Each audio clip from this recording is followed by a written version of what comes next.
Vamos a empezar nuestro estudio de los fundamentos del diseño. Vamos a comenzar con algunas descripciones o definiciones importantes. Primero, ¿qué entendemos por sistema? Podemos decir lo siguiente: es un conjunto de partes o elementos que interactúan o están relacionados entre sí formando una sola entidad. La palabra sistema, así definida, pues puede ser utilizada para muchas cosas, ¿no? Por ejemplo, un computador es un sistema, tiene partes, las cuales se relacionan entre ellas, se relacionan, ¿no? Interactúan, ¿no? Mediante flujos de energía, de información, y forman un solo conjunto.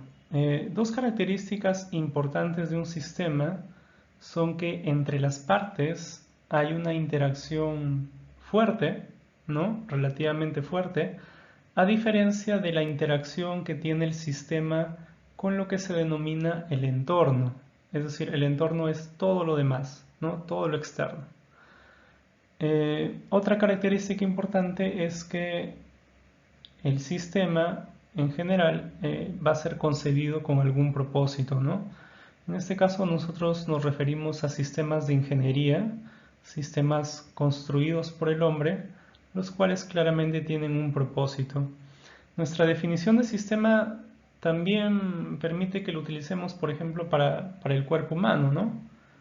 El cuerpo humano puede ser visto como un sistema, tiene partes que pueden ser los órganos, que interactúan entre ellas claramente de una manera muy compleja, ¿no?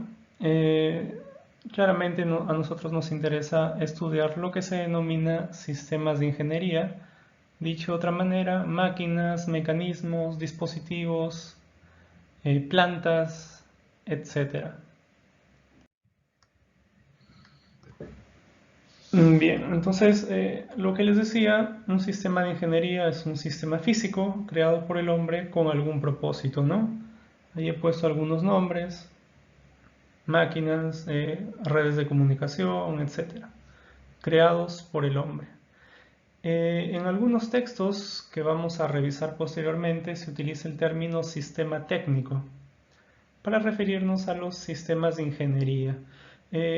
No son exactamente sinónimos, hay algunas diferencias, sobre todo por el contexto en el cual son utilizados, pero para nuestros propósitos vamos a considerar ambos como sinónimos.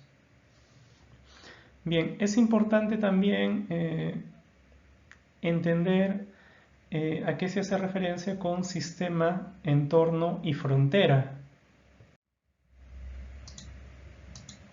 Para ello veamos un sencillo ejemplo.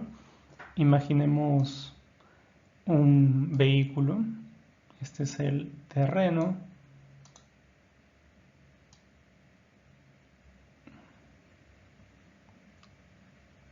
Este es nuestro vehículo.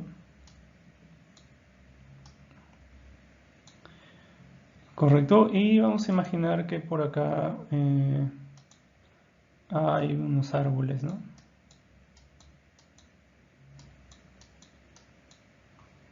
Bien. Voy a utilizar esta línea morada.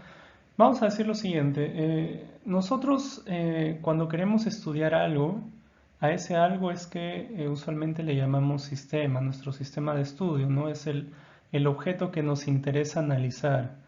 En este caso, ese sistema es, vamos a suponer que es el vehículo, ¿correcto? El vehículo es nuestro sistema y todo lo demás me refiero al suelo, a los árboles, a cualquier otra cosa que no pertenezca o que no sea parte del vehículo, es denominado entorno, ¿no? Dicho de otro modo, el universo se compone, o estoy separando el universo en dos partes, ¿no? En el sistema y en el entorno. El sistema en este ejemplo es el vehículo y el entorno es todo lo demás, ¿no? Claramente cuando yo quiero analizar el sistema, cuando quiero analizar el vehículo, no me interesa todo, ¿no? No me interesa, por ejemplo, la luna, ¿no? Es parte del entorno, pero no me interesa. Van a haber cosas que sí me interesan, por ejemplo el terreno. El terreno es parte del entorno que a mí sí me interesa conocer porque de eso depende el comportamiento del vehículo. Mientras que esos árboles de repente no me interesa saber cómo se comportan esos árboles para entender cómo se comporta el vehículo. Entonces el entorno es absolutamente todo lo demás, todo lo que no es el sistema, pero obviamente hay partes del entorno que sí me interesan y otras partes que no me interesan. Que sí me interesan ¿para qué? Que me interesan para estudiar el sistema, ¿no? Lo que se hace usualmente en ingeniería es dividir el sistema del entorno mediante una superficie cerrada imaginaria. Ustedes saben que podemos dividir un volumen mediante una superficie cerrada, ¿no? Que en este caso es imaginaria porque no existe en la realidad. Entonces yo me imagino una superficie, la cual la estoy dibujando acá a trazos punteados, ¿no? Ya está. Entonces acá se ve, acá profesor, eso no es una superficie. No, claro que no. Estamos en dos dimensiones y la superficie se ve como una línea cerrada, ¿no? La superficie cerrada se ve como una línea cerrada, pero es una superficie en la cual dentro de la superficie va a estar el sistema, que en este caso es el vehículo, y fuera de la superficie estará todo lo demás, que es el entorno, ¿no? Entonces la frontera es una superficie imaginaria. Yo, que soy el que va a analizar el sistema, me la imagino, ¿correcto? Y es muy, muy importante porque a mí me permite analizar cómo interactúa el sistema con su entorno, ¿no? De repente el viento, digo, voy a dibujar por acá unos puntitos que representan el viento, digo, el viento interactúa con el vehículo, pero el viento es parte del entorno. Entonces puedo ahora decir, el entorno ejerce una fuerza, el viento cuando choca con el vehículo ejerce una fuerza, ¿no? Y por acción y reacción, pues el vehículo ejercerá sobre el viento una fuerza igual y contraria, ¿no? Muy bien, entonces es muy importante siempre definir el sistema, el entorno y la frontera. En la gran mayoría de los casos es algo obvio. Es obvio, o sea, por sí mismo ya uno ve la representación gráfica o analiza el sistema y ve que está claro cuál es el entorno, cuál es la frontera, ¿no? En otros casos sí es una tarea que uno tiene que decidir, ¿no? Uno tiene que decidir. Por ejemplo, acá diría el conductor, profesor, el conductor es parte del sistema o del entorno. Es algo que yo podría decidir, ¿no? De repente para cierto estudio podría considerar al conductor como parte del sistema, es decir, el sistema está compuesto por el carro más el conductor, o en otro tipo de estudio, por ejemplo, si quiero estudiar cómo se comporta el conductor dentro del vehículo, el conductor podría ser parte del entorno, ¿no? Entonces, hay decisiones ahí que uno debe tomar de acuerdo al problema que quiere resolver.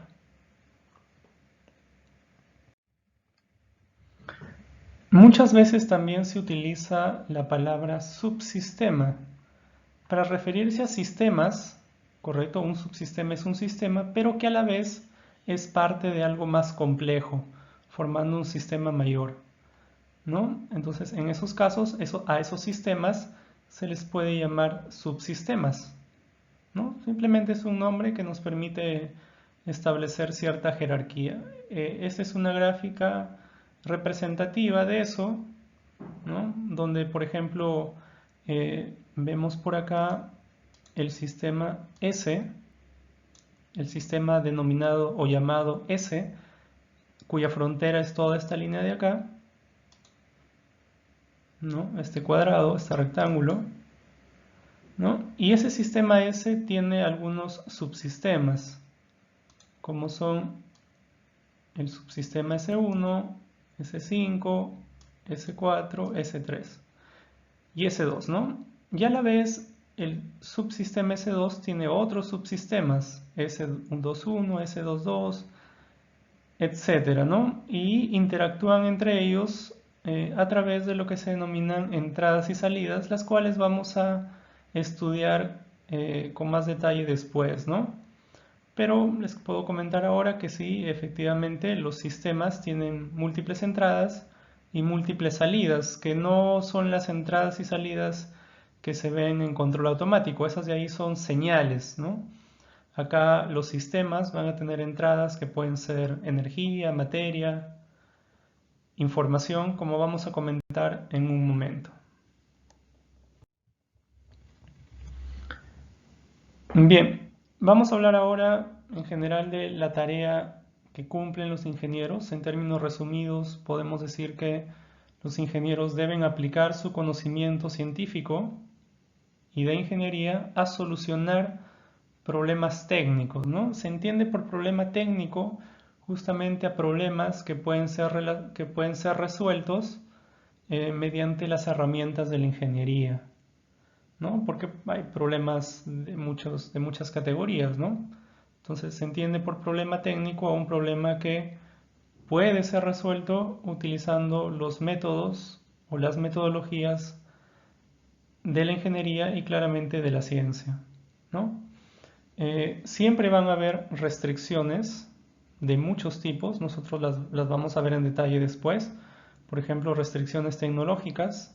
Eso significa que de repente yo estoy diseñando alguna máquina, ya encontré qué sensor puedo utilizar, pero ese sensor no lo venden en mi país, ¿no? Y es difícil o imposible importarlo. O de repente es un sensor que recién está en desarrollo, que es muy difícil conseguirlo, ¿no? Entonces esa es una restricción tecnológica, pero también hay otro tipo de restricciones. Por ejemplo, las económicas, ¿no? Es decir, en general, cualquier diseñador va a siempre tener un límite en su presupuesto. No es algo abierto, ¿no? En general, cuando diseñemos algo, vamos a tener un presupuesto asignado del cual probablemente no podamos pasar.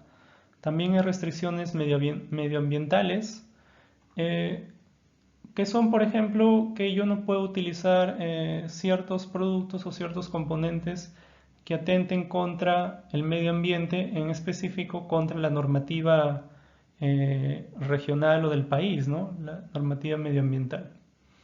Bien, entonces, resumiendo, la tarea de los ingenieros es aplicar, ¿no?, su conocimiento científico y de ingeniería en solucionar problemas técnicos bajo ciertas restricciones. Claramente, para poder aplicar necesitamos conocer, no podemos aplicar sin conocer, ¿no? Eso es una locura.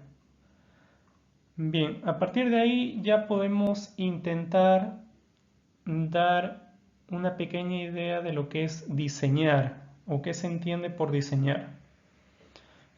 Vamos a decir en términos sencillos que es un proceso, ¿no? Un proceso, es una secuencia de cosas, de actividades en el tiempo, mediante el cual se parte de una tarea.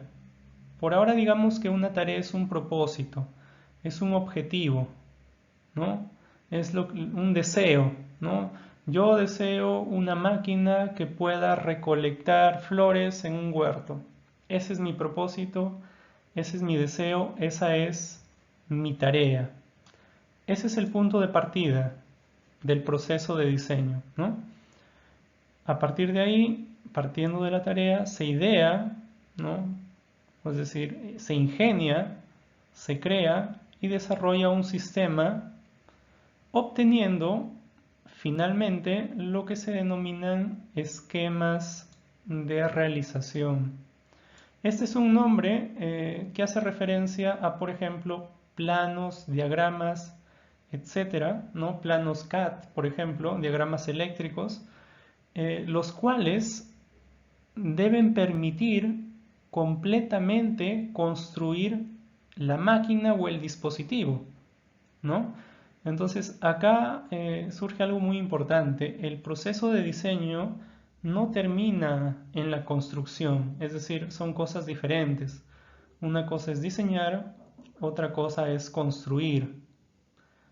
cuando yo realizo un proceso de diseño, parto de un propósito, ¿no? Y al final del proceso de diseño, cuando ya terminé el proceso de diseño, lo que debo obtener son planos, diagramas, toda la información suficiente y necesaria, ¿no? Planos de ensamblaje, etcétera, que a mí me permitan o que a otra persona le permitan construir la máquina, ¿no? Entonces el ingeniero de diseño, cuando termina, lo que entrega son esos planos o diagramas, planos y diagramas, ¿no? Y otra persona, que puede ser un ingeniero de producción, ¿no? Es el que se va a encargar de, a partir de esos planos y diagramas, construir la máquina o el dispositivo, ¿no? Recalco a esos elementos, planos, diagramas, en el caso de software son algoritmos o código, ¿no? Código más propiamente. A todo eso se le denomina esquemas de realización. ¿Sí? Entonces, repito, para que quede claro, diseñar no implica construir, ¿no? Lo que no quita que durante el proceso de diseño se realicen algunos prototipos, es decir, durante el proceso que yo sigo para obtener mis esquemas de realización, voy a necesitar casi seguramente hacer algunos prototipos en los cuales haré algunas pruebas o experimentos a partir de los cuales podré mejorar mi sistema, ¿no? Podré mejorarlo, hacer nuevos prototipos y así finalmente llegar a lo que podríamos denominar el producto final. Les comento que en el curso, como les había dicho anteriormente, vamos a hacer un proyecto, pero vamos a construir hasta el nivel de prototipo, un primer prototipo, ¿no? No sería casi imposible o imposible pedirles un producto final. Solamente en el nivel de construcción vamos a llegar hasta el prototipo.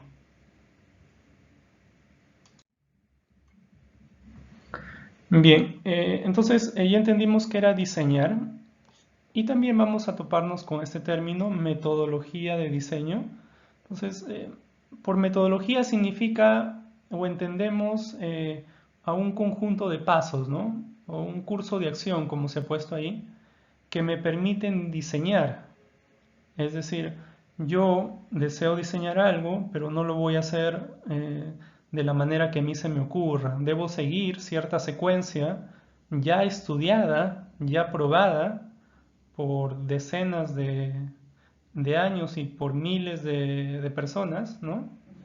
Voy a seguir una secuencia la cual me va a permitir justamente diseñar el sistema que deseo, ¿no? Entonces a eso se le denomina metodología de diseño y hay varias escuelas que proponen ciertas metodologías, ¿no? Como les comenté en su momento, nosotros nos vamos a enfocar en la metodología de diseño alemán, ¿no? La propuesta alemana de diseño. En general, diseñar es una actividad creativa. Hay mucha creación ahí, pero la creatividad sola no sirve de mucho, ¿no? De hecho, no sirve de nada. Para poder realmente aplicar o utilizar nuestra creatividad de manera eficiente para el propósito que tenemos de diseñar, necesitamos estas dos cosas, ¿no? Uno, conocimientos profundos en las ciencias y en las ciencias de ingeniería, ¿no?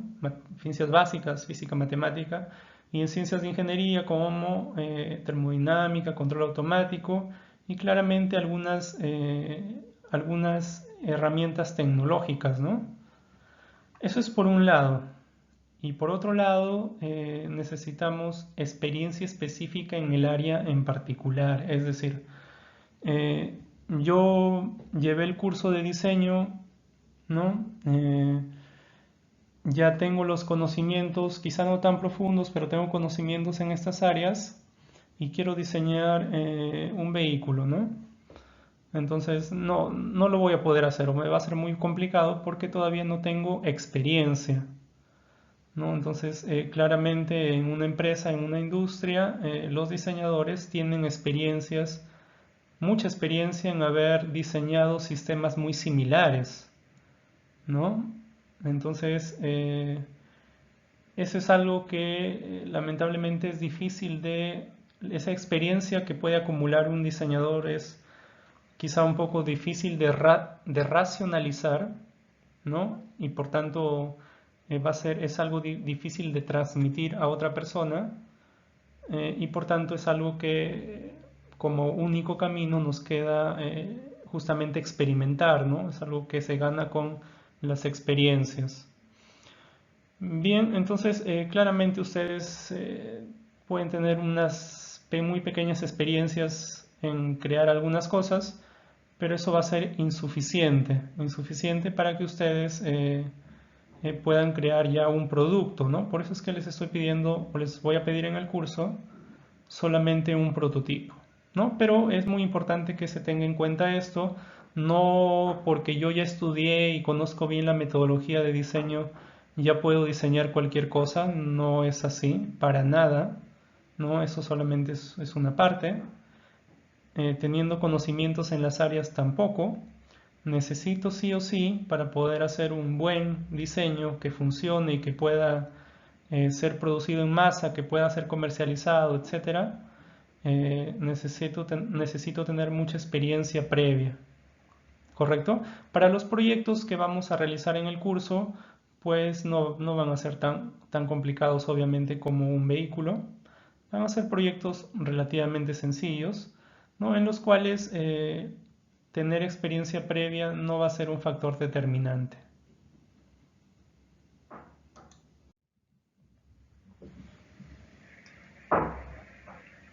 Bien, ahora vamos a comentar un poquito sobre el ciclo de vida del producto, ¿no? Al final, el contexto en el cual tiene bastante sentido el diseño de sistemas mecatrónicos es justamente en las empresas o fábricas, ¿no?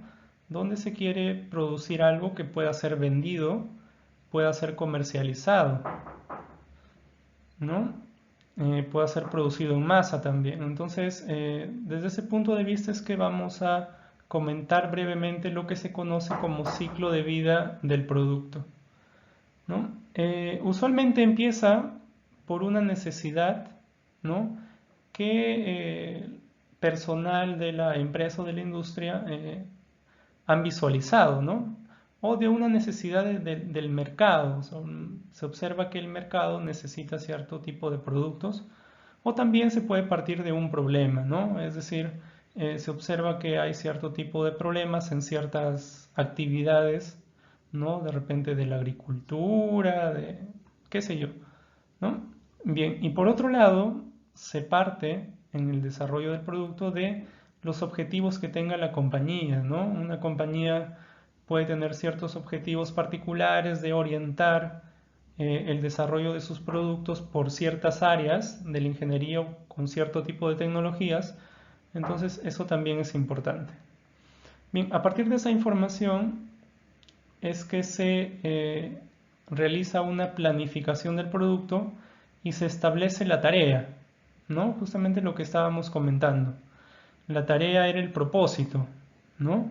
Pero no es una simple oración, sino que esa tarea debe ser detallada, debe detallarse la funcionalidad, ¿no? de la máquina que se desea construir, y los requisitos que debería tener esa máquina.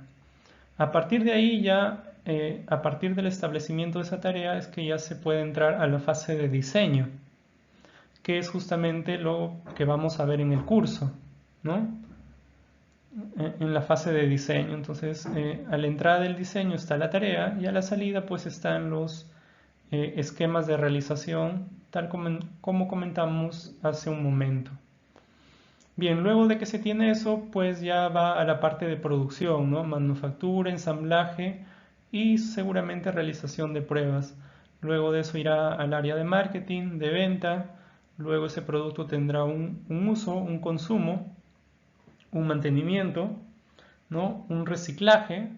En algunos casos tienen un uso adicional, es decir, cuando se reciclan algunas partes pueden ser reutilizadas, pero al fin y al cabo todo debe ya eliminarse, ¿no? Lo que ya no es útil se elimina y claramente debe haber una forma de eliminarlo eh, o enviarlo al medio ambiente de una manera segura.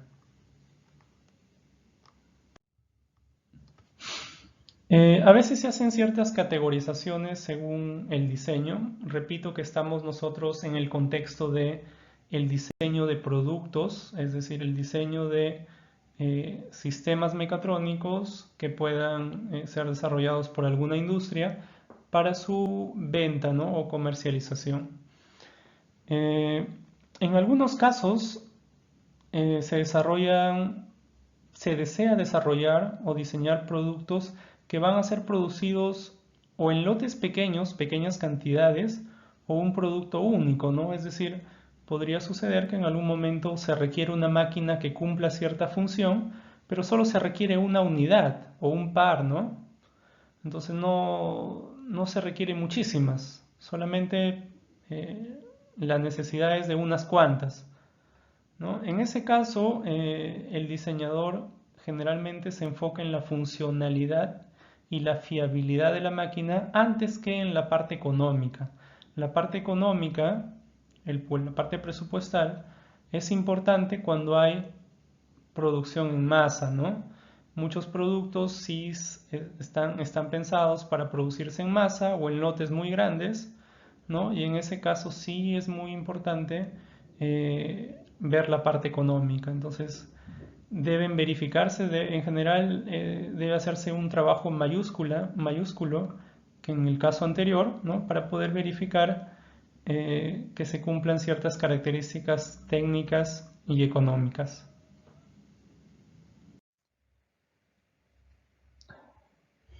Ahora comentaremos lo que se denomina tarea o tarea de diseño. Podemos decir que es la información que sirve como base al proceso de diseño, es decir, es la información de inicio que nosotros necesitamos para seguir un proceso de diseño. Por ello, por esa razón es que debe describir las funciones y propiedades deseadas para el producto, es decir, yo voy a diseñar cierto dispositivo máquina y debo tener claro qué funciones debe cumplir esa máquina y qué propiedades debe tener, ¿no? Por ejemplo, qué longitudes, qué masas, qué torques, cuál es la temperatura de operación, en qué condiciones ambientales debería soportar, etcétera, ¿no?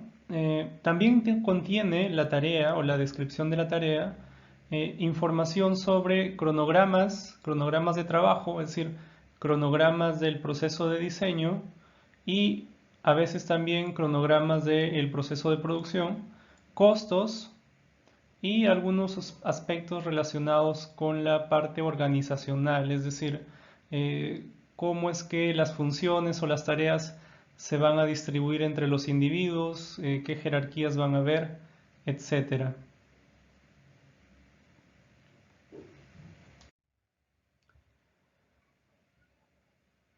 Vamos a comentar ahora brevemente la norma BDI 2221. Una norma o una norma técnica como esta es un documento técnico destinado a servir a los ingenieros de diseño o ingenieros de producción en el entorno industrial eh, como una guía, ¿no? Como una guía que les permita a ellos eh, realizar el proceso de diseño de la mejor manera siguiendo cierta metodología. Resumiendo, esta norma BDI 2221, bueno, está basada en la, en la teoría de diseño alemán y propone un enfoque general para el diseño de sistemas técnicos, ¿no?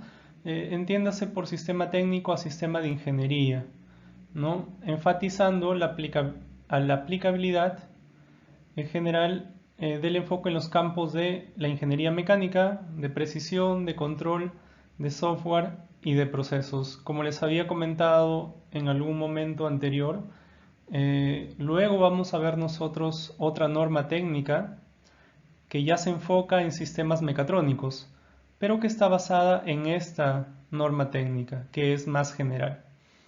Por el lado derecho vemos un diagrama donde se representan cada uno de los elementos principales. En el centro observamos en rectángulos las denominadas etapas del proceso de diseño, ¿no? Cada uno de esos rectángulos, hay 7 en total, representa una etapa. Y como les comenté en su momento también, pues son procesos que deben ser llevados a cabo y que son descritos a través de verbos, ¿no? Clarificar, determinar, buscar, dividir, desarrollar, ¿no? Es decir, denotan actividades o denotan acciones. El inicio del proceso es justamente la tarea, ¿no? Tal como la comentamos hace un momento. Y al finalizar cada una de esas etapas hay un producto o resultado. Por ejemplo, después de finalizar la primera etapa denominada o que consiste en clarificar y definir la tarea, lo que se obtiene es una especificación. Ese es un documento, ¿no? O la especificación se representa o se transcribe en un documento llamado a veces también lista de requerimientos, ¿no? Ahí se tiene que detallar completamente cuáles son las características, cuáles son las funciones que se desea para la máquina que está siendo diseñada, ¿no? Y así para cada una de estas etapas, la segunda etapa que consiste en determinar funciones y sus estructuras, pues también hay un producto llamado estructura de funciones, el cual todos estos los vamos a estudiar luego con más detalle, ¿no? Eh, por ahora estamos haciendo solamente una descripción general. Al finalizar el proceso de diseño, lo que se obtiene es lo que se denomina la documentación del producto, que a veces puede tener otros nombres, ¿no? A veces le llaman planos de realización también, pero aunque el término documentación del producto es un poco más amplio. Además, la norma ha creído conveniente dividir esas etapas, esas 7 etapas, en 4 fases, que son justamente las que están acá. Fase 1, fase 2, fase 3 y fase 4, ¿no? Cada una de ellas las vamos a revisar en detalle. Por ahora comentarles que en la fase 1, lo que es clarificación de la tarea, lo que se hace justamente es tratar de detallar al máximo cuáles son las características o funciones del sistema que va a ser diseñado. En la fase 2 se empiezan a buscar soluciones para las posibles funciones o tareas que deba cumplir el sistema y se concibe un primer bosquejo, ¿no? O una primera solución al problema de diseño. En la etapa que se denomina diseño principal es donde ya se completa, por así decirlo, el diseño, se detallan todas las cosas necesarias, se obtienen los planos, planos mecánicos, eléctricos, etcétera, ¿no? Y en la última fase es donde ya se trabaja principalmente en lo que es generar algunas instrucciones para la producción, ¿no? O métodos de producción, de operación, etcétera.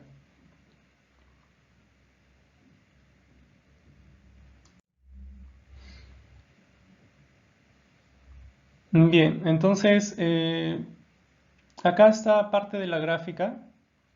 Sí, por ahora no vamos a comentar mucho de esto, luego lo veremos en más detalle.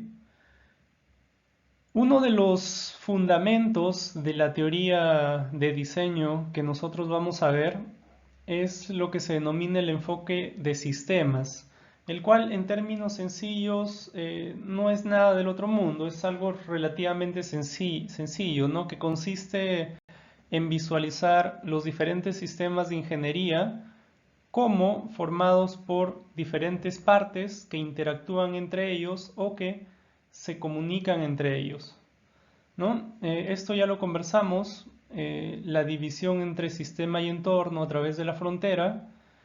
El enfoque de sistemas también tiene que ver con las entradas y salidas de un sistema, que es diferente a lo que se ve, por ejemplo, en un sistema de control donde se habla únicamente de información, ¿no? Esto es mucho más general y se habla de la entrada y salida de tres tipos. Hay tres tipos de entradas y de salidas, ¿no? Del tipo de materia, el tipo de energía y el tipo de información, o a veces también llamados señales.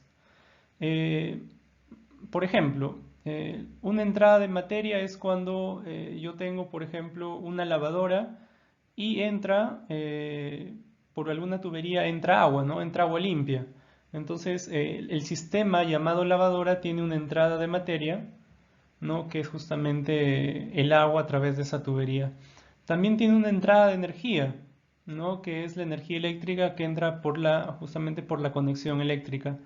Y también hay una entrada de información, ¿no? Porque cuando uno ingresa los comandos, el usuario de una lavadora ingresa los comandos de lavado, pues lo que está haciendo es ingresar información, ¿no? Le está diciendo a la lavadora qué características o qué requerimientos desea para el proceso de lavado, ¿no? Entonces, todas las entradas y salidas de un sistema o de un subsistema deben ser clasificadas en cualquiera de estos tres grupos: materia, energía o información. En algunos casos puede haber un poco de duda, ¿no? en esa clasificación, ¿no? Por ejemplo, cuando fluye información, cuando por ejemplo el disco duro de una computadora se comunica con otro elemento de la computadora, fluye información, pero la información no fluye sola, es decir, necesita un sustrato, ¿no? Una parte física, ¿no? Para que pueda fluir esa información. En este caso, la información fluye a través de unas variaciones o flujos de energía que son muy pequeños, ¿no? Pero a mí finalmente lo que me interesa cuando yo comunico dos dispositivos electrónicos, es que fluya información, no me interesa que fluya energía, ¿no? Aunque para que fluya información necesito un mínimo o una pequeña cantidad de energía. Bien, en general usamos el término sistema y, como les comenté también antes, se utiliza a veces la palabra subsistema para referirse a partes de ese sistema, ¿no? Y en los casos más sencillos o en las partes más elementales, pues se utiliza la palabra elemento. Bien, entonces la idea es que nosotros describamos la interacción entre un sistema y su entorno mediante los conceptos de entrada y de salida. Como les decía, vamos a diferenciar tres tipos, tres entidades, ¿no? Materia, energía e información. Y esto es muy importante. Nosotros necesitamos desde el inicio, desde el proceso de diseño, o desde las primeras etapas, necesitamos definir claramente qué entradas y qué salidas, sea de materia, de energía o de información, debería tener el sistema que estoy diseñando. ¿Correcto? Entonces, una buena opción para tener en claro eso es hacernos la siguiente pregunta: ¿de qué manera interactúa el sistema con su entorno?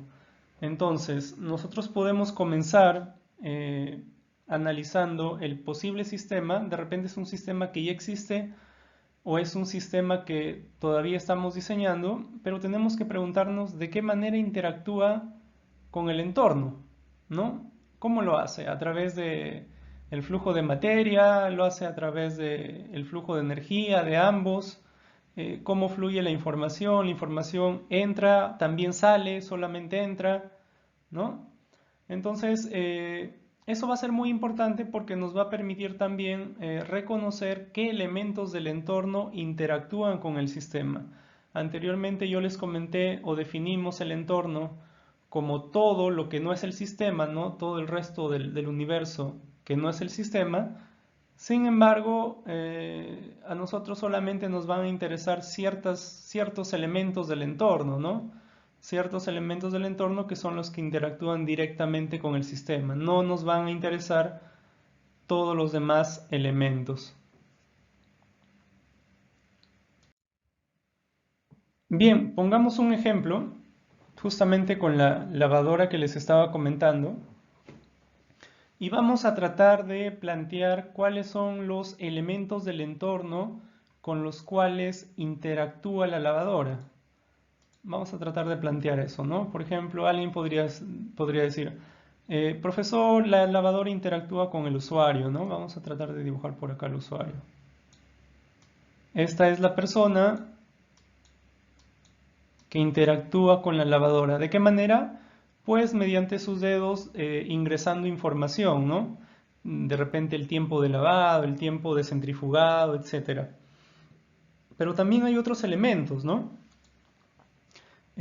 Por ejemplo, la lavadora interactúa con la red de suministro de agua, ¿no? La cual lo voy a dibujar así como una especie de tuberías, ¿no? Esto es el entorno, la red de suministro de agua. También interactúa la lavadora con ese elemento del entorno, ¿no? Y otro elemento sería pues la red eléctrica. Y eso lo podemos simbolizar como una sinusoide, ¿no? Ahí está. Este símbolo representa la red eléctrica, ¿no? Aunque si quieren, para hacerlo más objetivo o relacionado con algo más físico, podríamos de repente dibujar un par de cables, ¿no? Un par de cables que representen, vamos a ponerlo por acá, la red eléctrica. Lo que habíamos dibujado por acá es el suministro de agua, ¿no? La red hidráulica, red de agua. Vamos a ponerlo así, la red de agua. Y claramente este de acá era el usuario u operario. Usuario u operario, ¿no? Bien, claro, alguien podría decir, profesor, la lavadora también interactúa con el terreno, con el suelo, ¿no? Pero en verdad es una interacción que no es tan relevante, ¿no? Porque no hay no pasan muchas cosas interesantes, simplemente el suelo eh, solamente sirve de soporte, ¿no? No es que haya mucha interacción ahí. Muy bien, luego de que más o menos nosotros hayamos identificado los elementos del entorno que interactúan con mi sistema, ya puedo ir indicando cuáles son las entradas y salidas del sistema, ¿no? Eh, por ejemplo, acá con el suministro de agua hay una entrada, ¿no?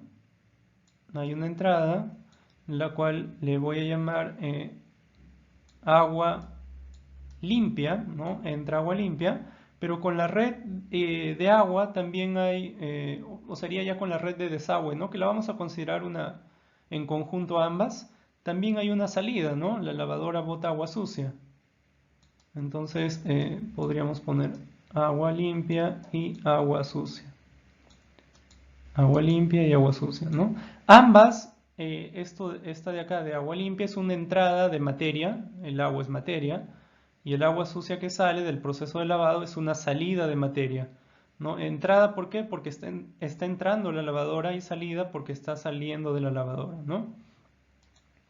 Algo similar por acá abajo, en la parte eléctrica hay una entrada de energía, ¿no? Podríamos dibujarlo así.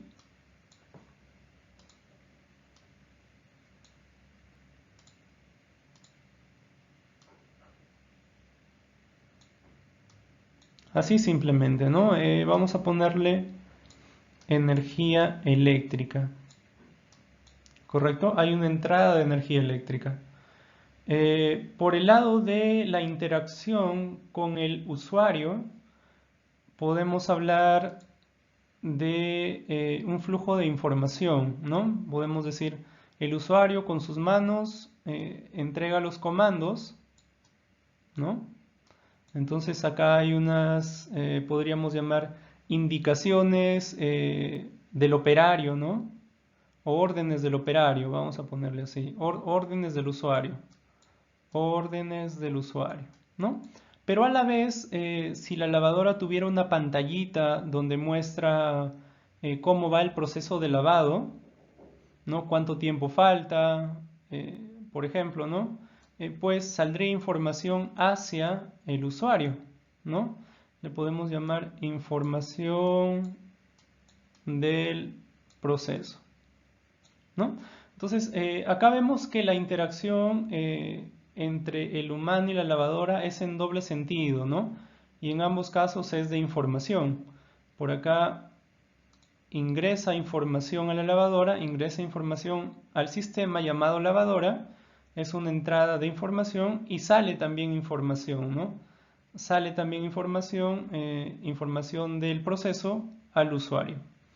Y acá de nuevo podríamos discutir, profesor, cuando sale información en la pantalla, lo que sale es, profesor, luz, es luz y la luz es energía.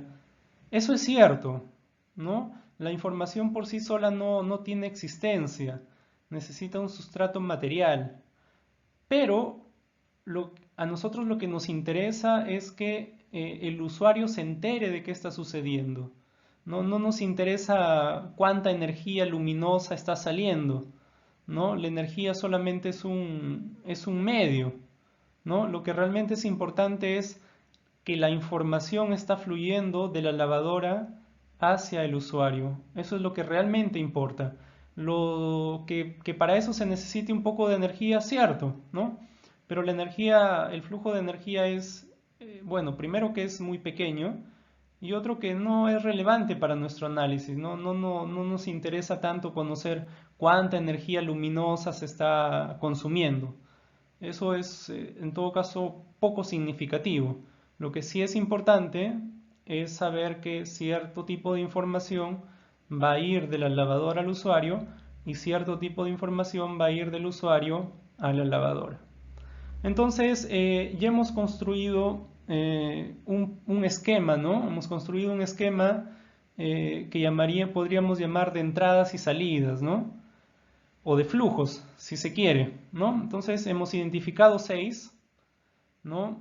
Acá, recapitulando, repitiendo, hay un flujo de materia que es agua limpia, entrada de materia, salida de materia que es agua sucia, entrada de energía, que es energía eléctrica, entrada de información que son las órdenes del usuario, salida de información que es la información del proceso hacia el usuario, ¿no? Y de repente, si nos ponemos a pensar, podríamos encontrar quizá alguna más, ¿no? Pero me parece que los principales ya han sido identificados. Esto ya es una convención, ¿no? Que se utiliza en varios textos, justamente en el texto que vamos a utilizar nosotros. Y es que para representar cada uno de las diferentes entradas o salidas se utilizan diferentes tipos de flecha que he puesto acá, ¿no? Para el caso de la materia, para los flujos de materia se utiliza esta flecha, para los flujos de energía esta de acá y para los flujos de información esta de acá. Bien, a partir de lo que acabamos de ver hace un momento, de lo que construimos en relación a la lavadora, es que podemos construir un esquema como el que se muestra acá, ¿no? La lavadora ha sido representada mediante un rectangulito, un bloquecito, y acá están todas las entradas y todas las salidas, ¿no? Se acostumbra a las entradas ponerlas por el lado izquierdo y las salidas por el lado derecho, pero eso simplemente es una costumbre, ¿no? No es algo obligatorio de ninguna manera. Acá están justamente todas las entradas y salidas que definimos hace un momento, ¿no? La entrada de agua limpia, entrada de materia, la entrada de energía eléctrica, la entrada de comandos del usuario, la salida de información del proceso, la salida de agua sucia. Ah, y claro, ¿no? Acá en el gráfico anterior no había considerado yo como entradas o salidas la ropa, ¿no? La ropa que entra y sale. Entonces al sistema, a la lavadora, entra materia que es ropa sucia y sale materia que es ropa limpia, ¿no? Me había olvidado de considerar esos elementos, ¿no? Pero acá sí ya está. Bien, entonces este es un diagrama muy importante, vamos a utilizar estos diagramas bastante. Representan los sistemas y representan cómo los sistemas interactúan con el entorno. En este caso no se ha representado el entorno, los elementos del entorno. En general, cuando se define adecuadamente cada una de estas entradas y salidas, no es necesario ya definir el entorno, ¿no? O representar el entorno, ¿no? Representarlo, mejor dicho, ¿no? No es tan necesario, ¿no? Siempre y cuando esas entradas y salidas hayan sido definidas de manera correcta. Bien, a veces nosotros vamos a hablar de las siguientes maneras, ¿no? Vamos a decir, a veces vamos a visualizar la lavadora como un sistema y vamos a decir que la lavadora procesa las entradas produciendo las salidas, ¿no? Digo, la lavadora es un sistema que procesa estas entradas para producirme estas salidas, ¿no? También podemos decir que la lavadora es un sistema que realiza una función sobre las entradas, ¿no? Para darnos las salidas, ¿no? Entonces, si quieren ustedes pueden utilizar lo que se ve en matemática y escribir esto como una función, ¿no? La lavadora representada como una función, ¿no? Aplicada sobre las entradas, entrada 1, coma, entrada 2, estoy utilizando la letra I de input en inglés, etcétera, ¿no? Y esto de acá justamente es, podría ponerlo como vector, el vector de salidas, ¿no? Salida, la letra O, salida 1, coma, salida 2, coma, etcétera, ¿no? Es decir, puedo visualizarlo como a manera de función, ¿no? Digo que la lavadora realiza una función sobre los argumentos que son las entradas para producir las salidas, ¿no? Si estas entradas cambian, pues las salidas también cambiarán, ¿no? Hay una relación entre las entradas y las salidas, y esa relación está dada por la lavadora o por lo que sucede dentro de la lavadora, ¿no? También se suele decir que el sistema transforma, ¿no? Se dice que, o diríamos que la lavadora transforma las entradas en salidas, ¿correcto?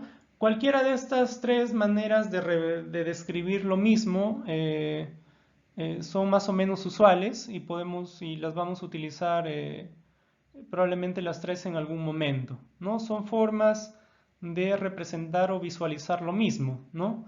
¿Qué cosa? Pues que tengo un elemento físico que está transformando, procesando lo que entra para producir lo que sale,